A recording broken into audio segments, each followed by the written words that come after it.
2011 நம்ம ஆட்சிக்கு வரும்போது 1,14,000 கோடி திமுக ஆட்சியில இருந்து விலகின்ற பொழுது அம்மா 1,14,000 கடன்ல ஆட்சி துவங்குறாங்க.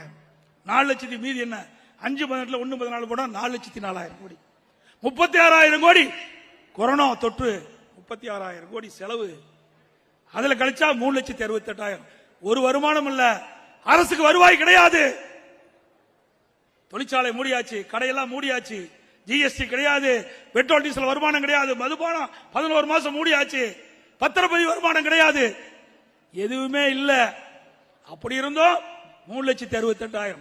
பிறகு உதவி திட்டம் மின்சாரத்தில் அதுக்கு 22,000 கோடி நம்ம கடனை ஏத்துக்கிட்டோம். 3,46,000 கோடி தான் அண்ணா திமுக ஆட்சியிலே கடன். திரு ஸ்டாலின் அவர்களே புள்ளி விவரத்தோடு நான் சட்டமன்றத்தில் பேசினேன். அந்த நிதி அமைச்சர் எந்திரிச்சு நீங்க சொன்ன கருத்து எல்லாம் அருமையான கருத்து, எதிர்காலத்தில் கடைபிடிக்கிறேன்னு வந்துட்டார். நீங்க சொன்ன கருத்தெல்லாம் வரவேற்கத்தக்க கருத்து தான், உண்மையான கருத்து தான். நீங்க சொன்ன கருத்தெல்லாம் எதிர்காலத்தில் கடைபிடிக்கிறேன்னு சொல்லி வந்துட்டார். இப்படிப்பட்ட ஒரு மோசமான ஆட்சி தமிழ்நாட்டு மக்களுக்கு தேவையா?